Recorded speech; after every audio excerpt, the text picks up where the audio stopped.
Salut à tous, aujourd'hui je vous emmène pêcher avec Dustin de chez Naze, ça va être incroyable.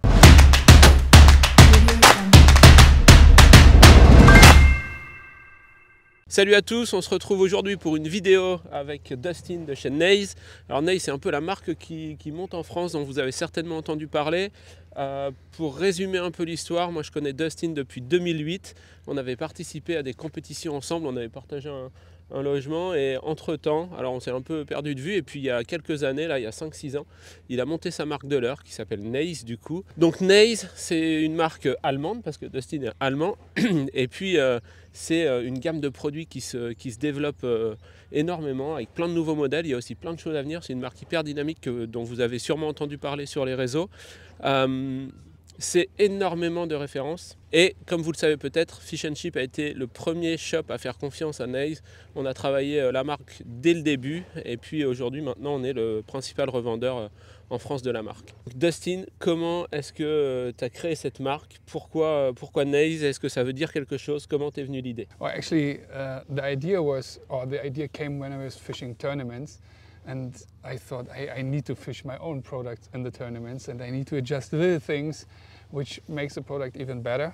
In my head, I thought in the competitions, I need these little things, and on the other hand, on the market, there were bad marketing. So in Germany, the reputation of fishing was bad, so everybody thought, oh, you're a fat guy sitting on a chair with a beer and a tank top.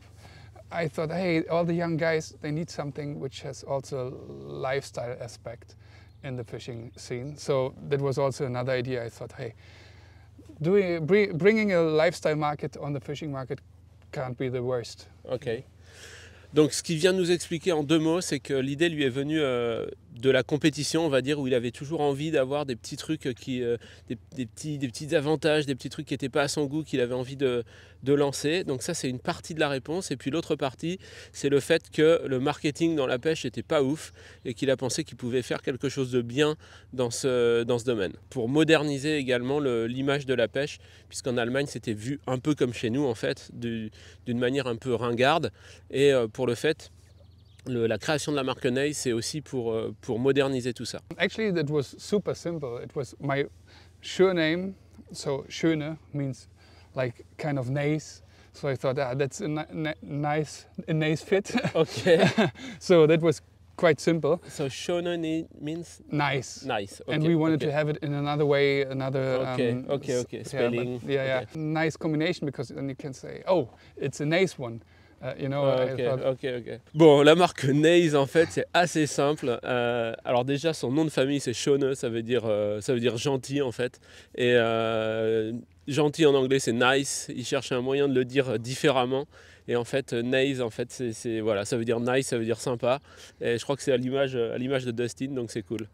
Bon, assez parlé, maintenant on va aller sur son super bateau et puis on va rejoindre un de ses spots et on va essayer de vous montrer quelques poissons que Dustin va attraper avec les leurres Naze. Moi je vais surtout le regarder et je vais prendre des notes.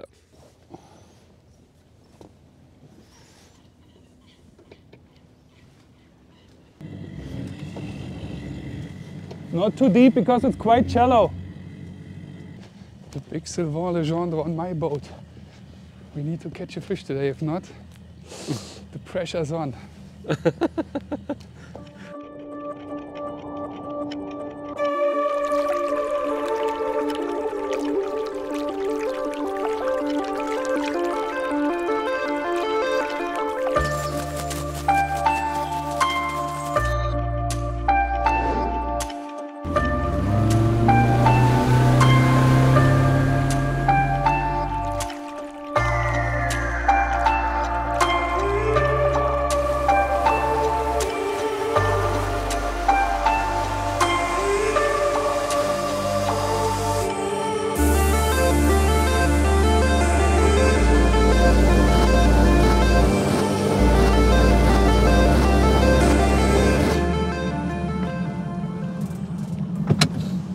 Alors Dustin, c'est aussi des victoires en compétition à la pelle.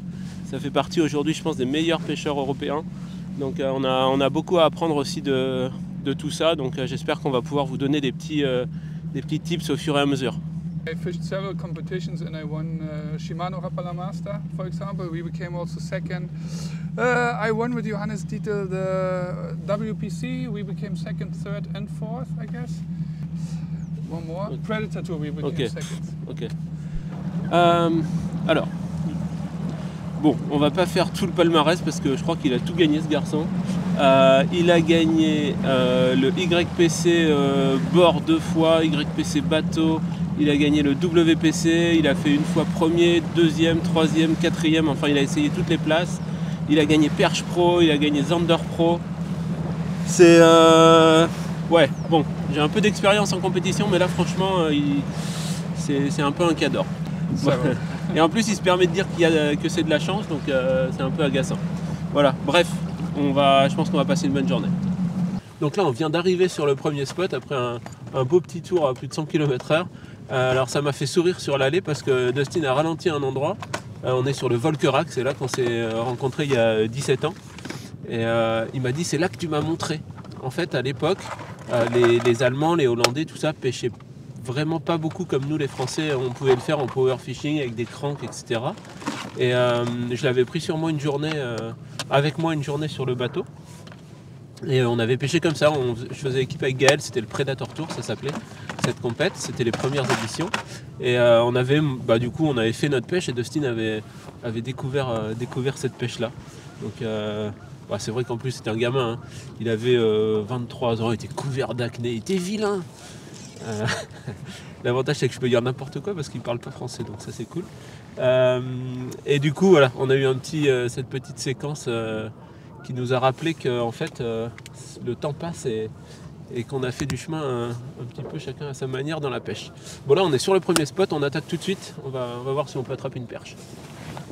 Let's go for a big perch. Yes. Je viens quand même de demander à Dustin ce qu'il fallait utiliser, hein, parce que c'est son spot et sa manière de pêcher, etc. Donc lui il a mis un rubber jig avec une de ses écrevisses, la Creed, CRD du coup.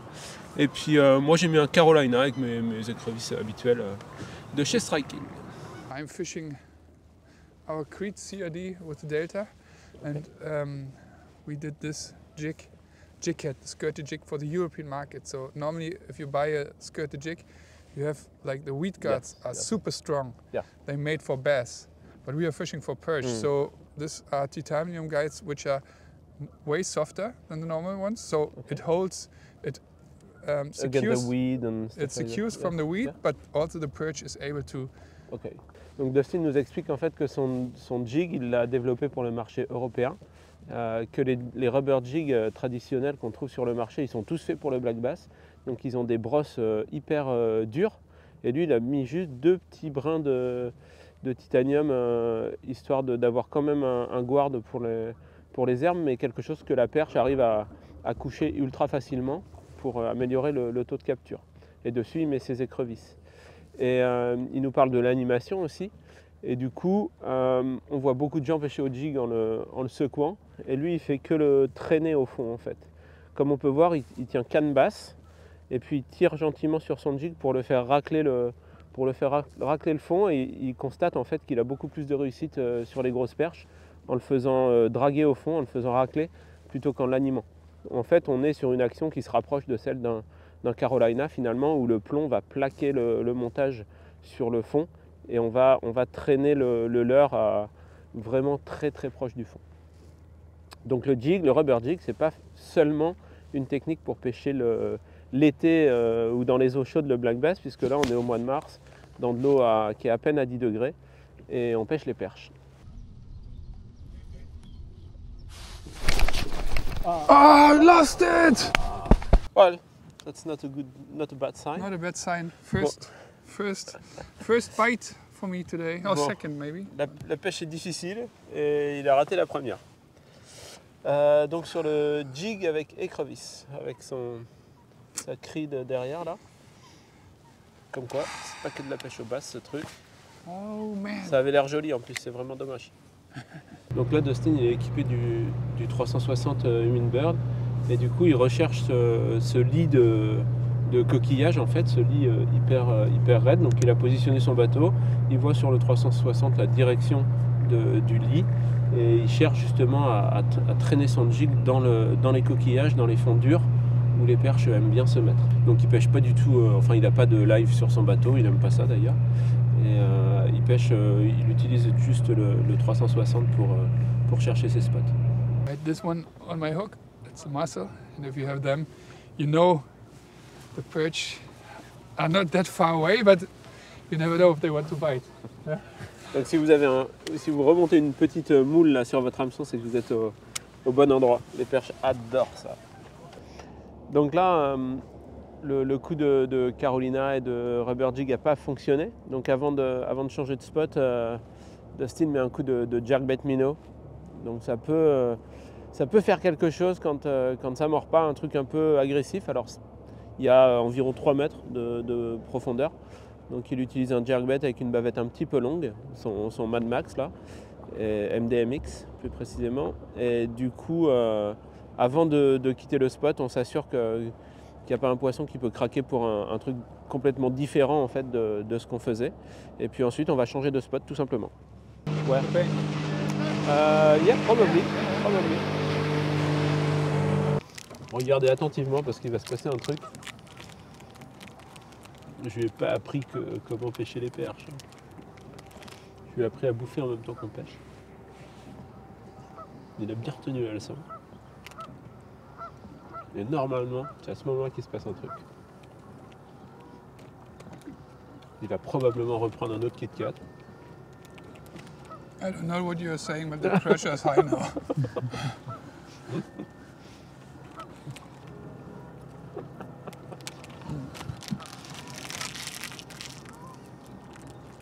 Bon, il veut vraiment pas quitter son spot, il y croit à fond. Donc le coup de jerkbait minnow, ça n'a rien donné non plus. Et là, il est passé sur un tube. Donc le tube, c'est tout simplement une imitation c'est censé imiter une écrevisse, hein, puis c'est une nage un peu désordonnée. Et du coup, c'est un leurre de réaction qui marche parfois quand rien d'autre ne marche. Donc il a son tube qu'il appelle bullette, là, avec une tête spéciale à l'intérieur, bullet head pour le coup. Et c'est quelque chose qu'il laisse retomber au fond et qu'il anime assez sèchement. En fait, les animations sèches, elles lui font faire des grandes embardées. Et c'est souvent un réflexe du poisson de venir taper là-dedans, comme une écrevisse qui se barre un peu comme ça en arrière. Et du coup, le tube, dans ces conditions-là, il est en général pas mauvais. En fait, la chute est désordonnée, le lest étant à l'intérieur. La chute, elle est un petit peu désordonnée, un peu comme on aurait sur un plomb-palette ou un truc comme ça. Et du coup, c'est cette action un petit peu erratique qui déclenche les perches.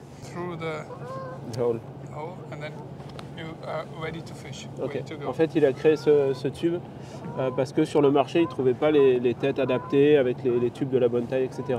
Donc du coup, il a créé ce tube qui est plutôt sympa. Il y a un trou sur la tête qui permet de mettre le lest à l'intérieur sans amiber le tube. En général, on est obligé de faire un trou sur la tête du tube pour faire passer l'œillet. Là, il y a déjà un trou, donc on est sûr que l'hameçon est en bonne position en fait.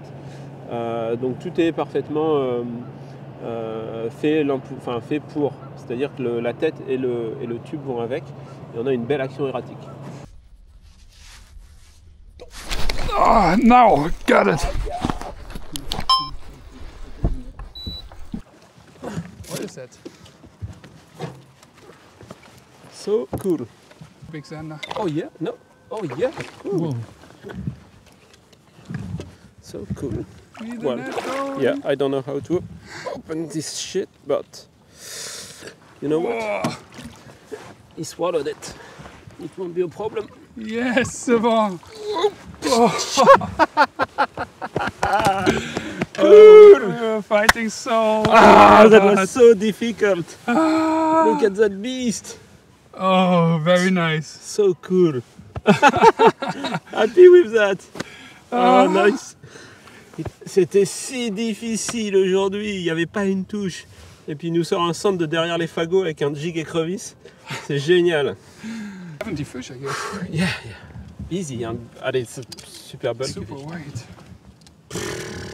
You want to look in for the lure? Let me see.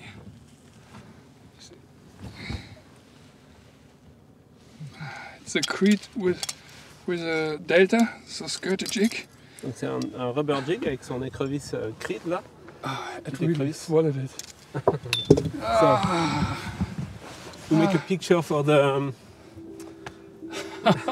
Yes. Finally! Phew. Cool.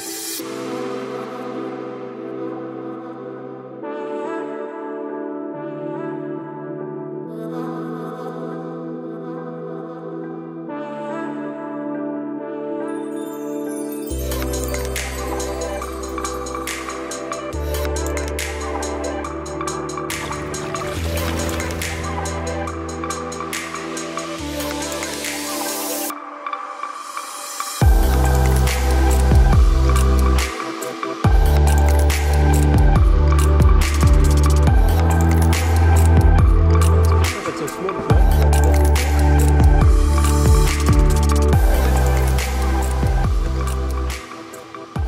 Oh yes, finally.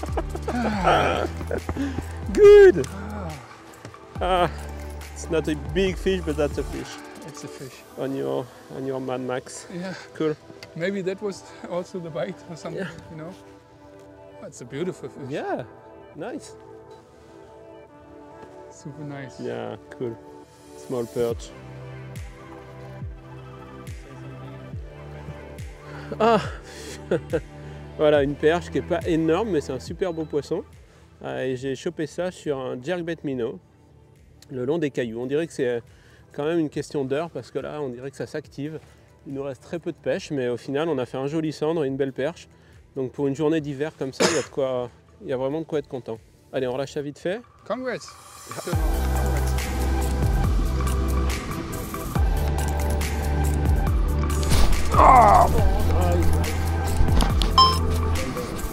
Ja, gerne.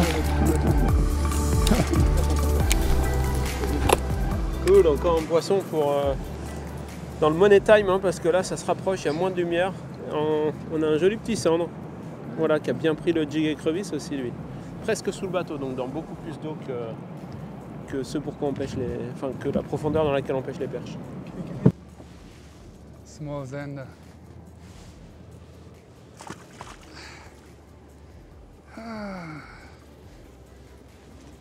Finally, we catch some. Voilà, l'idée là c'est qu'on perd pas de temps avec les poissons parce que cette fenêtre elle est ultra courte.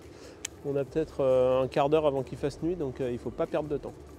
Bon, on va s'arrêter là-dessus. J'espère que ça vous a plu. En tout cas, c'était un plaisir d'embarquer avec Naze, avec Dustin. Donc n'oubliez pas de vous abonner à Fish and Chip TV. Et puis moi je vais vous dire à bientôt pour de nouvelles aventures en laissant le mot de la fin pour Dustin. Yeah, one more thing. It was a super tough day, super nice day, but great fun with you. And thank you for being the first shop in France who sells Naze, so it Our really pleasure. means a lot for us. Okay, Thank you, cool. and hopefully we fish each other in France again. Yeah, in different conditions. Yeah. Donc il nous remercie, il a dit que c'était une journée difficile mais on s'est marré quand même. C'est un peu notre marque de fabrique en même temps. Et puis il nous remercie d'être le premier shop de France à avoir cru en Naze. Et puis on se fera un petit retour à la maison. Dites-nous en commentaire sur quel type de pêche vous voulez nous voir. On essaiera de faire ça pour vous. À bientôt. Salut!